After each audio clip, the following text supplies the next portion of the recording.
हर साल अक्टूबर से हम दिल्ली के पोल्यूशन के बारे में सुनने लगते हैं। न्यूज़, सोशल मीडिया, हर जगह पर दिल्ली की पोल्यूशन की चर्चा होने लगती है।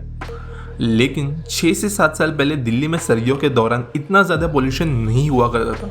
अब ऐसा क्या हो गया कि दिल्ली में पोल्यूशन इतने ज़्यादा तेज़ी से ऊपर चला गया है और इसके लिए दिल्ली जिम्मेदार नहीं है। तो यही बात आज हम समझेंगे।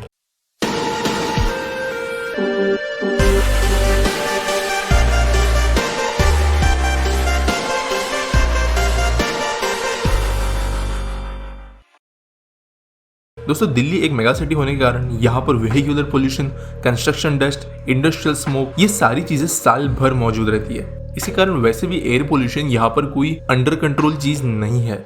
लेकिन सर्दियों में दो चीजें दिल्ली की हालत खराब कर देती है और इस पर दिल्ली का कोई कंट्रोल भी नहीं है। तो समझते ये चीजें है क्या। हमारे देश का ब्रेड बास्केट यानी पंजाब और हरियाणा दो ऐसे स्टेट्स हैं जो हमारे एग्रीकल्चरल आउटपुट का बहुत बड़ा भाग है। यहाँ पर बड़े स्केल पर वाटर इंटेंसिव क्रॉप्स की फार्मिंग की जाती है, जिसमें अभी एक बहुत बड़ा चंक राइस जैसे क्रॉप्स का है, जिन्हें उगाने के लिए बहुत ही ज्यादा पानी की जरूरत पड़ती है। इनफैक्ट इन पूरे क्रॉप्स को काइंड ऑफ पानी में डुबा कर रखने की जरूरत पड़ती है शुरुआती कुछ दिनों में। 2004-2005 साल के दौरान इन दोनों स्टेट्स में राइस फार्मिंग ने एक ऐसा बूस्ट ले लिया कि जो प्रोडक्शन राइस की इन इलाकों में होती थी वो मल्टीफोल्ड बढ़ गई और ऑलमोस्ट हर दूसरा किसान राइस की फार्मिंग करने लगा।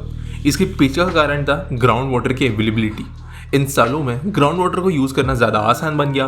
बोरवेल्स, वेल्स, इन्हें बनवाना ज्यादा सस्ता होने लगा था, जिसके कारण हर दूसरा फार्मर ग्राउंड वाटर यूज करते हुए पूरे साल भर राइस की खेती कर पा रहा था। लेकिन इसके कारण एक दिक्कत ऐसे आने लगी कि ग्राउंड वाटर लेवल जो एक लिमिटेड रिसोर्स है, इसका इस्तेमाल लिमिट से भी ज्यादा होने लगा और कई सारे इलाकों में, कई सारे डिस्ट्रिक्ट्स में ग्राउंड वाटर की लेवल बहुत ही ज्यादा नीचे गिर गई और इससे दिक्कत होती थी उन लोगों को जो ग्राउंड वाटर पर नॉन फार्मिंग पर्पसेस के लिए भी डिपेंडेंट रहते हैं। कई लोग, कई इंडस्ट्रीज उनके normal day to day usages के लिए भी ग्राउंड वाटर का इस्तेमाल करते थे, जबकि फार्मर्स के राइस प्लांटेशन के कारण बहुत ज़्यादा पानी उनकी तरफ डाइवर्ट हो जाया करता था ग्राउंड वाटर लेवल पे।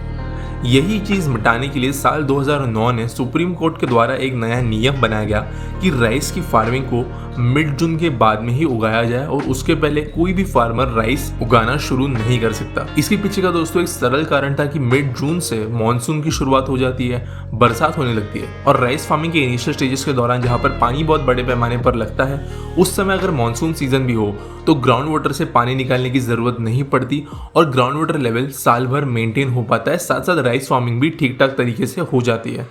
लेकिन इस समय पर एक दिक्कत सामने आने वाली थी जो देखी नहीं गई और ये दिक्कत थी पूरा का पूरा क्रॉप साइकिल चेंज होना। दोस्तों, जो फार्मिंग पहले मार्च अप्रैल के महीनों में शुरू होती थी वो जून जुलाई तक पुश कर दी गई। इसके कारण जो हार्वेस्टिंग का टाइम है, जो फसल काटने का टाइम है, वो अक्टूबर नवंबर तक शिफ्ट हो गया और फार्मर्स जो हरियाणा, पंजाब जैसे स्टेट्स में साल में दो साइकिल्स में खरीफ और रबी की फसल उगाते हैं, उनके पास में अभी बहुत कम समय बचता था उनकी अगली फसल की तैयारी करने के लिए। यानी पहले जो इन्हें सितंबर, अक्टूबर, नवंबर, ये 3-4 महीने मिल जाते थे दिसंबर, जनवरी तक अपनी दूसरी फसल उगाने के लिए, ये समय 2 से 3 महीने से घट गया।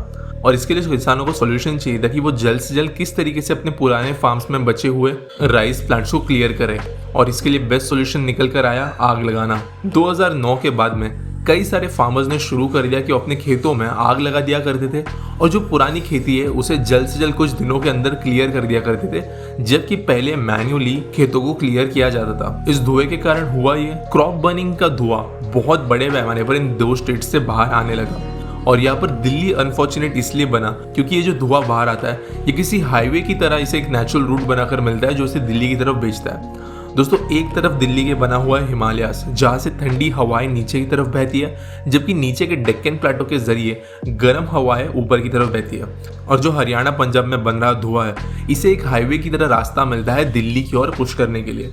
अब यहाँ पर दूसरी ऐसी समस्या शुरू हो जाती है जिसके ऊपर दिल्ली का कंट्रोल नहीं है, जो है सर्दियाँ। दोस्तों, धुआं अभी आने शुरू हो गया, लेकिन नॉर्मल एयर पोल्यूशन जल्द से जल्द निकल भी जाएगा किसी शहर से और इसके कारण इतने बड़े हैजर्डस पैमाने पर पोल्यूशन नजर हमें नहीं आ सकता। लेकिन सर्दियाँ आ जाने के कारण दिक्कत ऐसी होती है कि यहाँ पर फॉग नेचुरली हमें देखने मिलता है। दिल्ली में फॉग कोई नई समस्या नहीं है और ये धुआं इसी फॉग के साथ मिलकर स्मॉग बनाता है, जो नॉर्मल धुएं से 10 गुना ज्यादा डेंजरस होता है और स्मॉग ठंडा होने के कारण, ज्यादा डेंस होने के कारण नीचे के एटमॉस्फेयर में ज्यादा लंबे समय तक टिका रहता है और जल्दी से आसमान को क्लियर नहीं करता। दोस्तों हम सब बेसिक साइंस जानते हैं कि गर्म हवाएं ऊपर की तरफ चली जाती है जबकि ठंडी हवाएं नीचे की ओर सेटल होती है, और इसी कारण ये जो पोल्यूशन हरियाणा साइड से, पंजाब साइड से आता है वो दिल्ली में ही बस जाता है और कई दिनों तक या कई महीनों तक दिल्ली में ही फंसा रहता है। अब यहाँ पर समस्या शुरू होती है कि क्रॉप बर्निंग बंद क्यों नहीं की जाती। दोस्तों एक सिंपल सी बात है कि हमारे देश में कई सारे स्टेट्स जो है वो दूसरे स्टेट्स के ऊपर कंट्रोल नहीं रख सकते। दिल्ली की अपील के बाद में साल 2019 में ये रूल पास किया गया कि क्रॉप बर्निंग पूरी तरीके से पंजाब और हरियाणा को बंद करनी पड़ेगी, लेकिन सुप्रीम कोर्ट सिर्फ लॉ इंटरप्रेट कर सकता है, उसे एनफोर्स नहीं कर सकता। और अभी तक इन दोनों स्टेट्स ने एनफोर्समेंट करने में ज्यादा सक्सेसफुल चीजें नहीं की है। आज भी पंजाब हरियाणा में बड़ी स्केल पर क्रॉप बर्निंग होती है और किसी भी अच्छे तरीके से यहाँ पर इन्हें रोकने के लिए कोशिशें नहीं हुई है।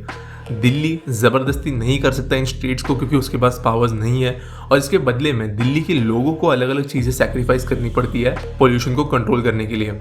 इसके अंदर कार्स को कंट्रोल करना, कंस्ट्रक्शन को कंट्रोल करना, कई सारी फैक्ट्रीज को बंद करना, अलग अलग चीजें शामिल होती है, और जब तक चीजें नॉर्मल नहीं हो जाती तब तक ये दिक्कतें आती रहेंगी।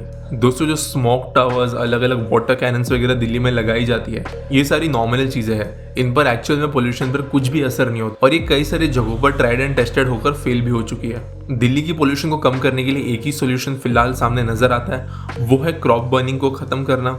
यहाँ पर एक प्रॉपर सोल्यूशन ढूंढना दोनों किसानों के लिए और दिल्ली में रहने वाले लोगों के लिए, और इसके साथ साथ जो normal day to day pollution भी यहाँ पर होता रहा है उसे भी कम करना। अब देखते हैं आगे जाकर किस तरीके से सोल्यूशन निकलता है। या 2020 के बाद में 2021 की भी सर्दियाँ इसी तरीके के धुएं के साथ में दिल्ली को गुजारनी पड़ेगी, या फिर पंजाब हरियाणा में एक्चुअल में क्रॉप फार्मिंग बंद हो जाएगी। तो दोस्तों ये रही आज की वीडियो। अगर आपको पसंद आई होगी तो लाइक करना, शेयर करना, सब्सक्राइब करना, और मिलेंगे अगले वीडियो में।